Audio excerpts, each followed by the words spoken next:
All right, let's dive into a thought experiment, one that's really about the architecture of our own minds. We're going to explore a kind of cautionary tale. It's about the dark side of knowledge, the illusion of control, and what can happen when the very systems we build to hold reality together, well, what happens when they become the tools of its destruction? So our source material kicks off with this really bold, almost cynical statement. It's basically saying that every library, every database, any structure we build to organize information, it's all fundamentally about one thing: imposing order onto a chaotic reality. And that right there is the central question for today's explainer. What happens when the system designed to preserve every last bit of knowledge actually becomes the very thing that annihilates it? This is the story of that collapse. To really get our heads around this, you've got to think way beyond just bricks and mortar. We are not talking about a physical place. No, this is something much, much bigger. The very architecture of our shared understanding. Okay, so here's our main concept, the Library of Universal Undoing. The best way to think of it is like an invisible operating system for human thought. It's the reason we can all agree that a tree is a tree, or that history actually happened. You know, it's the framework holding our reality together. Now, inside this system, you've got these two incredibly powerful opposing forces, and they're locked in this constant, really fragile balance. On one side, you have the drive for perfect, absolute order, and on the other, the impulse towards total chaos. This is where it gets really interesting. The source material actually gives these abstract forces personalities, goals. So, on one side, you have the spirit of infinite order. Its main goal, ultimate control. Its vision, total predictability. Its whole method is about hyper-structured recording, wanting to catalog every single whisper, every thought. For this spirit, mastery means absolute knowledge. Then, on the other side, you've got the spirit of primal discord. Its goal is the complete destruction of meaning. Its vision is, well, liberation through oblivion. And its method? To create what it calls a glorious cacophony by scattering all the signals. For this one, mastery is just shattered meaning. These two are in this delicate dance, you see, and pretty much everything hangs in the balance. So here's the crucial point, the real kicker. Order's greatest strength is also its biggest weakness. By trying to create this perfectly predictable, hyper-structured system, it builds a framework that's just incredibly rigid.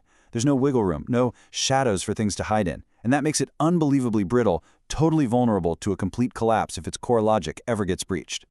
And, well, you can probably guess what happens next. That breach is exactly what goes down. The story takes a really dark turn when these two opposing spirits, who should never ever meet, are unnaturally forced together. Through what the source calls a twisted ritual, these two fundamental forces get merged. I mean, imagine trying to combine fire and water, but instead of one putting the other out, they fuse into something completely new and just terrifyingly powerful. This monstrous fusion creates a brand new power, the absorption tool. And this thing, it doesn't just copy information. It literally siphons the essence of knowledge out of everything, pulling it all into one single concentrated point of intellectual capital. But this is where the real internal conflict kicks in. This new entity is a walking paradox, a being completely at war with itself. And because of that, its purpose gets corrupted from the inside out. And this just lays out that internal war perfectly, doesn't it? The order part of its consciousness wants to use that absorption tool to become the smartest being in existence. I mean, that's the ultimate form of control. But the discord part? Ooh, it has a much more perverse idea.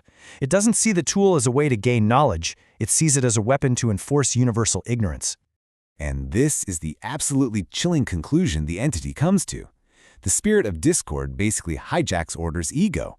It convinces itself that ultimate dominance isn't about knowing everything. It's about being the only one who knows anything. And just like that, the mission pivots from acquisition to total erasure.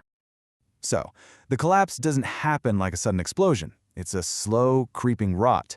The source material actually outlines 5 distinct stages of this systematic decay, a process that just unravels the very fabric of reality piece by piece. It all begins with the erasure of content. The words literally start to lift off the pages, leaving behind nothing but blank scrolls and empty books. Next up is cognitive vacuity. The scholars, the very keepers of knowledge, they become empty shells, their minds just wiped clean. Then, the essential skills start to fade away. The ability to read, to write, to even reason, it all gets lost. The 4th stage is structural collapse. The library is shelves, the actual framework of knowledge, it just crumbles to dust. And finally, in the fifth stage, you get auditory decay. The silence of deep thought is replaced by this cacophony of incoherent babbling. It's the sound of a civilization that has completely forgotten how to think. And you know, it's called a rot for a very good reason. This isn't a clean slate. The process leaves behind the corrupted rubble of broken logic. This wreckage makes it impossible for any new understanding to ever take root, basically locking reality in a state of permanent confusion. And this brings us to the very grim conclusion of our inquiry, and the philosophical warnings we can really take away from the library's fall. The first warning is all about the danger of ambition without purpose. When that drive to know everything merges with a purely destructive impulse, the result isn't wisdom. It's just a complete and total void. The second warning really emphasizes the permanence of this kind of damage. You can't just hit a reset button on the system. The very foundation of logic has been shattered, which makes any kind of rebuilding impossible. It's the ruin of reason itself. And this is maybe the most horrifying takeaway of all. The final stage of collapse is so total that you don't just forget the knowledge, you forget that you ever knew it in the first place. The ability to even understand what has been lost is gone forever. So that leaves us with a final, lingering question, doesn't it? In our own world, with our massive digital libraries and our global networks, are we building a system of perfect, rigid order? Or are we just creating a glorious cacophony of discord? Which spirit is really guiding our architecture of knowledge?